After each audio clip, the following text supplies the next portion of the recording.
বাংলাদেশের রাজনৈতিক পরিস্থিতি বর্তমানে সকলেরই জানা। কোটা আন্দোলনে উত্তাল হয়ে উঠেছিল বাংলাদেশের বিভিন্ন জায়গা হয়ে উঠেছিল অগ্নিগর্ভ। এরপর দীর্ঘদিনের বাংলাদেশের প্রধানমন্ত্রী শেখ হাসিনা নিজের প্রধানমন্ত্রীর পদ থেকে পদত্যাগ করে এবং সপরিবারে দেশ ছাড়েন। তবে শেখ হাসিনার পদত্যাগের পরেও থামেনি উত্তেজনা, এমনটাই জানায় বাংলাদেশের বেশ কিছু নাগরিকেরা। একের পর এক সরকারি সম্পত্তি ভাঙচুর থেকে শুরু করে বিভিন্ন জায়গায় উত্তেজনা বজায় ছিল। আর সেই কারণেই আপাতত ভারত বাংলাদেশের অন্যতম প্রধান সীমান্ত এরিয়া গেদে দর্শনা বর্ডারে লোকের আনাগোনা কম। আর সেই কারণেই সীমান্তবর্তী এলাকার বেশ কিছু ব্যবসায়ীদের আর্থিক অবস্থাও ভালো নয় বলেই জানালেন তারা। ইন্ডিয়ার লোক বাংলাদেশে যদি যেতে হয়, বাংলাদেশের লোকে তার রিক্সে যাবে, ইন্ডিয়ার গভর্নমেন্ট রিক্স নেবে না।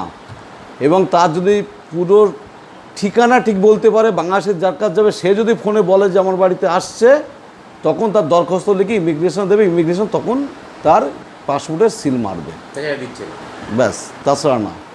পার্শ্ববর্তী দেশের এই অবস্থার কারণে সাময়িকভাবে বাণিজ্যিক এবং যাতায়াতের আদান প্রদান বন্ধ করেছে ভারত সরকার, এমনটাই জানা যাচ্ছে বিএসএফ এর সূত্র মারফত।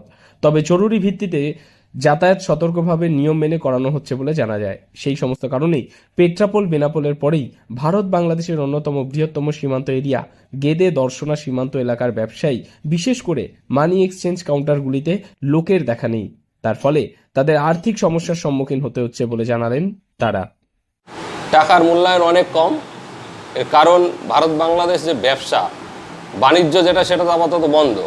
যেমন ভারত সরকার ঘোষণা করেছে যে কটা ট্রেন চলে, বিমান বা বাস, এগুলো সবই বন্ধ। সেই সঙ্গে বাণিজ্য বন্ধ, বেনাপোল দিয়ে যে বাণিজ্যটা চলে। অর্থাৎ বাণিজ্য না চললে তো টাকার চাহিদা থাকবে না, চাহিদা না থাকলে দাম পড়বে। সে কারণে বাংলা টাকার দাম এই মুহূর্তে অনেক কম।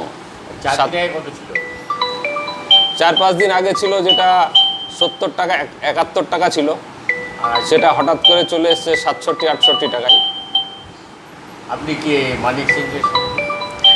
মানি এক্সচেঞ্জার অ্যাসোসিয়েশনের তারা জানান, বাংলাদেশের অগ্নিগর্ভ পরিস্থিতির পরে সমস্ত ধরনের ভারত বাংলাদেশের যোগাযোগ ব্যবস্থা প্রায় বন্ধ বললেই চলে। লোকেরও আনাগোনা খুবই কম। অত্যন্ত প্রয়োজনীয় ছাড়া দুই দেশের মধ্যে যাতায়াতের অনুমতি পাওয়া যাচ্ছে না। এছাড়াও বাংলাদেশের এই পরিস্থিতির কারণে বাংলাদেশের মুদ্রাস্ফীতি অনেকটাই বেড়ে গিয়েছে। ভারত এবং বাংলাদেশের রুপি এবং মুদ্রার মধ্যেও পার্থক্য হয়ে গিয়েছে অনেকখানি। আর এই সমস্ত সমস্যাগুলির সম্মিলিত কারণেই আপাতত সাময়িকভাবে বন্ধ রয়েছে দুই দেশের মধ্যে লোক চলাচল, যার ফলে সমস্যায় পড়েছে সীমান্ত এলাকার টাকা এবং রুপি বিনিময়কারী ব্যবসায়ীরা। নদিয়া থেকে মৈনাক দেবনাথের রিপোর্ট, লোকাল 18 বাংলা।